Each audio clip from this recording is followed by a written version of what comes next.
नमस्कार दोस्तों, मैं गिरिजाशंकर पांडे और अपने यूट्यूब चैनल हेल्दी किडनी में आपका स्वागत करता हूं दोस्तों। और दोस्तों, मैं आपको हर वीडियो में बताता हूं मैं कोई डॉक्टर नहीं, मैं भी किडनी पेशेंट हूं। सन 2019 में मेरा किडनी ट्रांसप्लांट हुआ था और मैं इस चैनल के माध्यम से अपना सारा एक्सपीरियंस आज तक का आपको शेयर करता हूं। किडनी के बारे में हर जानकारी देने की कोशिश करता हूं। किडनी के टेस्ट के बारे में, किडनी की रिपोर्ट के बारे में, किडनी ट्रांसप्लांट के बाद क्या खाएं क्या ना खाएं, डायलिसिस पे आप क्या खाएं क्या ना खाएं, डायलिसिस पे आप कैसे डायलिसिस टाइम टू टाइम करवा के स्वस्थ रह सकते हैं। तो दोस्तों, ये सब मैंने वीडियो इन सब के ऊपर बना चुकी है। जो आज वीडियो बनाने जा रहा हूँ बहुत इंपॉर्टेंट वीडियो है। हर आदमी को ये वीडियो देखनी चाहिए, अगर वो नॉर्मल है या किडनी ट्रांसप्लांट पेशेंट है। क्योंकि हर आदमी के मन में एक शंका होती है। अब वो सोचता है कि यार मुझे पता कैसे चलेगा मेरी किडनी खराब है या मेरी किडनी सही है या मेरी किडनी प्रॉपर काम कर रही है। तो दोस्तों, उसी के लिए आज मैंने एक वीडियो बनाई है, ये KFT test, kidney function test के ऊपर। कि हमें इस टेस्ट के माध्यम से हमें पता चल जाता है कि हमारी किडनी कितना काम कर रही है, कितनी स्वस्थ है, उसमें क्या प्रॉब्लम है, कोई प्रॉब्लम है तो कैसे, किस रिपोर्ट से पता चल रहा है। दोस्तों, हर आदमी अगर किसी को प्रॉब्लम होती है तो वो सबसे पहले KFT टेस्ट करवाने जाता है। KFT टेस्ट में क्या पता चलता है दोस्तों, मैं आपको बता देता हूँ। KFT टेस्ट में हम 3-4 चीज़ें पॉइंट होती है। क्रेटिनाइन, यूरिया, पोटेशियम, ये 3 चीज़ होती है मेन, जिसको डॉक्टर्स की रिपोर्ट पढ़ता है, देखता है, फिर बताता है आपकी किडनी में क्या प्रॉब्लम है क्या नहीं है।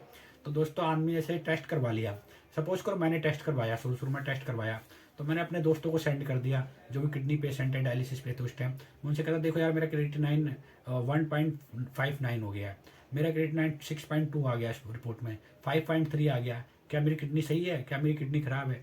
दोस्तों, उस टाइम तो मुझे पता नहीं था, लेकिन जब मैं डॉक्टर के पास जाता था, उनसे पूछता था, और पेशेंट से जिनका ट्रांसप्लांट हो गया, किसी को 10 साल हो गए, किसी को 20 साल हो गए, कोई 8 साल से डायलिसिस पे है, कोई 10 साल से डायलिसिस पे है, उन सबसे मिलता था, संपर्क करता था।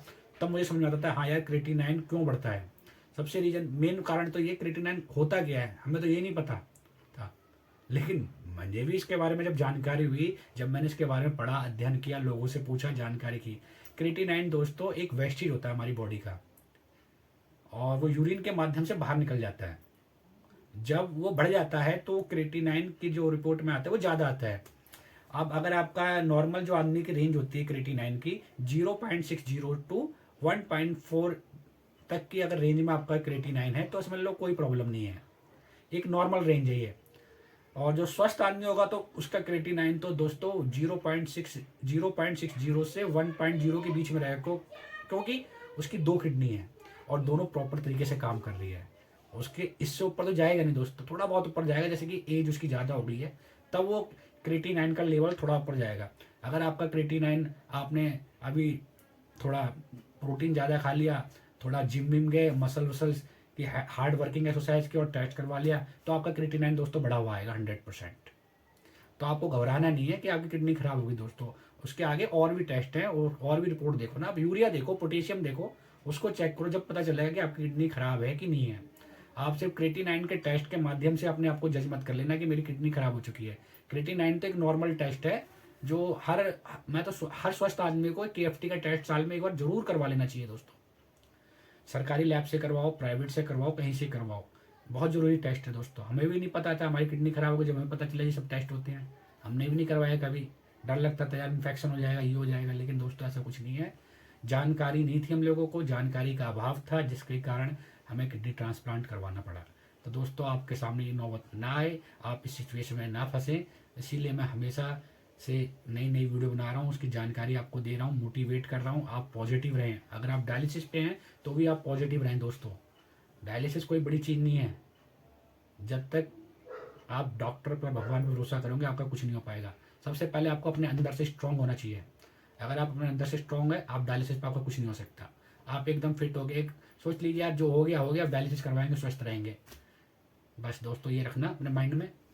तो आते हैं फिर टॉपिक पे। क्रेटिनाइन के बारे में आपको बता रहा था दोस्तों, क्रेटिनाइन क्यों बढ़ता है, क्योंकि जब हम कोई हार्ड वर्क करते हैं, मसल्स हमारी ज़्यादा वर्किंग कर लेती है, तो उसमें से जो वेस्टेज निकलता है, जब भी क्रेटिनाइन उसे कहते हैं। और दोस्तों, क्रेटिनाइन के बाद अगला टेस्ट हम करवाते हैं यूरिया का।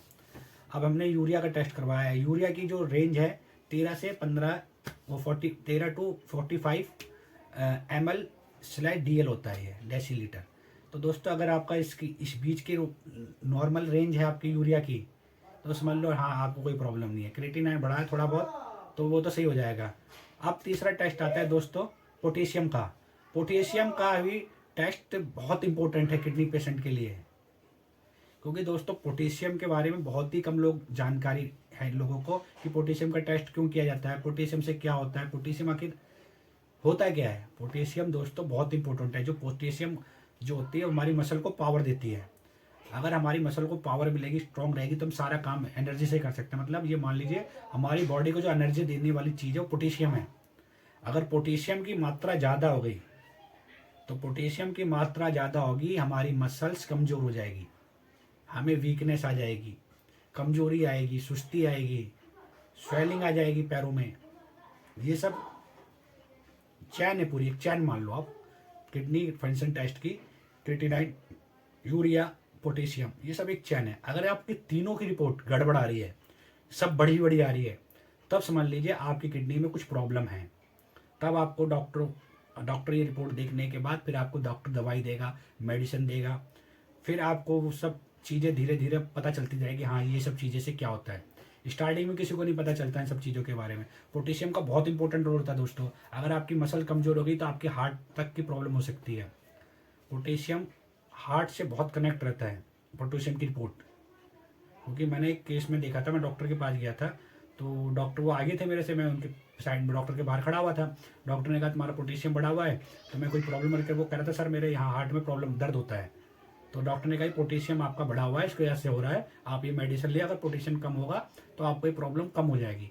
तो दोस्तों उस टाइम मुझे पता चला, फिर मैंने उसके बारे में सर्च किया, रिसर्च किया, पढ़ा, फिर मुझे पता चला यार पोटेशियम तो बहुत ही इंपॉर्टेंट है। हम तो सिर्फ क्रिएटिनिन देखते थे, क्रिएटिनिन अप हो रहा है, डाउन हो रहा है तो ठीक है, सब कुछ नहीं दोस्तों, इन तीनों चीज़ों को देखना है। और दोस्तों एक चीज़ और है GFR रिपोर्ट के बारे में। GFR रिपोर्ट में हमें क्या पता चल जाता है, GFR रिपोर्ट में हमें पता चलता है कि हमारी जो किडनी है, उस रिपोर्ट के माध्यम से पता चलता है कि किडनी कितना काम कर रही है, कितनी परसेंटेज काम कर रही है, और कौन सी किडनी में प्रॉब्लम है, लेफ्ट या राइट में। GFR रिपोर्ट में भी पता चल जाता है दोस्तों। GFR रिपोर्ट भी बहुत इंपॉर्टेंट है। अगर आप ये भी ब्लड टेस्ट में आती है, अगर आपको ज़्यादा प्रॉब्लम है तो आप GFR भी टेस्ट करवा सकते हैं। और दोस्तों हम एक चीज़ और है इसमें कि अब हम पता कैसे चलेगा कि ये सब चीज़ें ओके होने के बाद होगा, कोई और टेस्ट बाकी तो नहीं। हाँ एक टेस्ट और है दोस्तों, यूरिन का, यूरिन रूटीन, ये भी बहुत इंपॉर्टेंट टेस्ट है दोस्तों। इससे ही पता चलता है कि जो हमारा शरीर में जो वेस्टेज प्रोडक्ट है, जैसे कि हम यूरिन की रिपोर्ट में पता चल जाता है कि यूरिन की रिपोर्ट में एक चीज़ बहुत इंपॉर्टेंट होती है। वो इंपॉर्टेंट ये होती है कि जब यूरिन आउटपुट करते हैं उसमें ये देखने का बहुत इंपॉर्टेंट है कि हमारे यूरिन की रिपोर्ट में कि प्रोटीन की मात्रा तो नहीं आ रही। अगर आपके यूरिन की रिपोर्ट में प्रोटीन की मात्रा आ रही है तो समझ लो आपका क्रिएटिनिन बढ़ा है। क्रिएटिनिन बढ़ा है तो वेस्टेज प्रोडक्ट आपके यूरिन के आउटपुट के माध्यम से निकल रहा है, तो आपके किडनी में प्रॉब्लम है। किडनी में प्रॉब्लम है तो इसीलिए आपका यूरिन की रिपोर्ट में प्रोटीन आ रहा है। उसमें देखो रिपोर्ट में क्या लिखा था, +2, +3, ++। तो ये बताता है कि आपकी यूरिन में प्रोटीन आ रहा है। प्रोटीन बोले तो उसमें और एक इन्फेक्शन का भी आता है, आप नीचे पढ़ेंगे लुमिनस करके आएगा, इन्फेक्शन की रिपोर्ट होती है कि आपके यूरिन में इन्फेक्शन है। यूरिन में इन्फेक्शन होने के कारण क्या है, आपका जो वेस्टेज है क्रिएटिनिन जो आपकी बॉडी से आउटपुट के माध्यम से बाहर आ रहा है, तो उस बाहर आने में यूरिन में जो आउटपुट हो रहा है तो वहाँ पे इन्फेक्शन हो रहा है। इन्फेक्शन में बता रहा है कि उसमें इन्फेक्शन है भाई। इन्फेक्शन कहाँ से हो रहा है भाई, आपका जो वेस्टेज आ रहा है किडनी में से वेस्टेज क्या आ रहा है, क्रिएटिनिन, मसल क्या आपके वेस्टेज आ रही है, मसल में से बाहर आ रहा है, आप वही रिपोर्ट में आ जाता है क्लियर। तो डॉक्टर ये सब चीज़ रिकॉग्नाइज करके हमें मेडिसिन देते हैं। तो दोस्तों अगर ये सब आपने टेस्ट करवा लिया है, नहीं करवाते तो आप साल में एक बार जरूर ये टेस्ट करवा लेना दोस्तों। KFT बहुत इंपॉर्टेंट है, अगर आप किडनी के बारे में जानना चाहते हैं KFT का टेस्ट जरूर करवा रही है। और आप अगर KFT में कुछ प्रॉब्लम आ रही है फिर उसके बाद आप GFR करवाना। यूरिन तो आप करवा लीजिए, यूरिन का कोई महंगा टेस्ट नहीं है, यूरिन से पता चल जाएगा कि आपके प्रोटीन आ रहा है नहीं आ रहा। और दोस्तों प्रोटीन अगर आपके यूरिन में आ रहा है तो पता कैसे चलेगा, इसका भी एक छोटा सा एग्जांपल मैं आप देता हूँ। जैसे कि आपने अभी खाना पीना खाते के यूरिन करने गए, झाग आ रहा है, पेशाब पीला आ रहा है, उससे कोई प्रॉब्लम नहीं है। वो खाना खाने के बाद नॉर्मली पेशाब पीला आता है, कोई दवाई खा ली, मेडिसिन खा ली, या कुछ आपने कुछ खाना पीना वैसा खाया है तो आ सकता है। जैसे कि आपको सर्दी हुई है, खांसी हुई, जुकाम हुआ, बुखार हुआ, जो नॉर्मली इन्फेक्शन बीमारी होती रहती है आदमी को, अगर आप उसके बाद आपका यूरिन में प्रोटीन आ रहा है थोड़ा बहुत तो चल जाएगा। झाग आ रहा है, पीलापन आ रहा है पेशाब में, तो नॉर्मली सबका आता है। हम बचपन में हमें पता था कि पेशाब पीला आता था, दवाई खाने के बाद हम भी देखते थे, तो मम्मी पापा कहते थे अरे अभी दवाई खाइए बेटा, कोई टेंशन नहीं। और थोड़े दिनों के बाद वो नॉर्मली हमारा यूरिन वाइट आने लग जाता था। और एक चीज़ और दोस्तों, वीडियो के लास्ट में आपको एक चीज़ और बता सकता हूँ। मेरी लास्ट वीडियो में एक कमेंट आया था किडनी ट्रांसप्लांट में और या डायलिसिस क्या अच्छा है। तो दोस्तों उसके ऊपर मैं एक वीडियो बनाऊंगा।